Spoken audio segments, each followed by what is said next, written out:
તારીખ 6/2025 પહેલો મહિનો। આ જોજો આ ત્રીજો વિડીયો। આ ટાટા કંપનીના અધિકારી કામ આપ્યો તો લાલા સારિંગ નાગેશ કતરાટીને। આ જોજો તમે કેટલી લાઈન લીકેજ છે ને એ હરોજને માટે એવા કામ કરે છે। જોજો આ 1% લીકેજ ચાલુ કામ છે, અત્યારે મશીન ચાલુ છે। આ બીજી ઠેકાણે, આ ત્રીજી ઠેકાણે અત્યારે લાઈન ખોદે છે। આ કામ ચાલુ છે।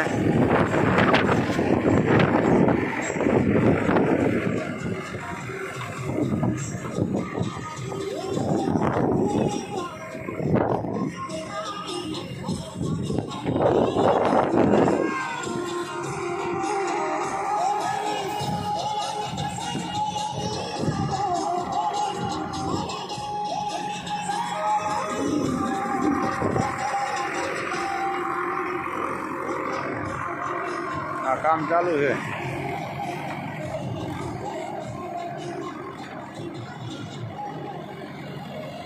હા સાહેબ, આ માલ કેમ નથી ઉપાડતા? શું નામ તમારો? પ્રકાશભાઈ। હા, માલ કેમ નથી ઉપાડતા? બીજો ભેન વાળો માલ નીકળે છે। આ ખારા પાણી વાળો માલ નીકળે છે। કેટલી ટાઈમ થઈ લાઈન લીકેજ થાય છે? કોણ ના નથી? ના કોણ કહે છે મને કહો? કોણ સાહેબ? ગોપાલ સાહેબ ના કહે છે એમ ને? હા, તમારો સાહેબ ગોપાલ સાહેબ ને? ગોપાલ સાહેબ ના કહે છે ને કે માલ ઉપાડવાનો નહીં? કેટલી મારી વાત સાંભળો, કેટલી ટાઈમ છે લાઈન લીકેજ થાય છે? 6 મહિના થયા ને? 6 મહિનાની અંદરમાં એકવાર માલ ઉપાડ્યો છે ખાલી આ ભેજવાળો માલ? બરોબર, એ નહીં માલ તમારી સાઈડ ઉપર તમારો માલ છે, એ નહીં તમે નવી મોટી ક્યાંય ભરી છે સાહેબ? એમ ના, એમની હા નવી લાઈન નાખી ત્યારે ભરી હતી, પછી આ લાઈન ઓછામાં ઓછી બોસીત્રા, મુરવલ, રાજપરાણ, કતુંબા અને અંદરમાં કેટલા પેણે લીકેજ થઈ છે? ઓછામાં ઓછી 200 થી 300 વાર લાઈન લીકેજ થઈ છે। એ નવી પરિસ્થિતિ ક્યારે સાહેબ માલ ઉપાડ્યો છે કે નથી ઉપાડ્યો મને કહો?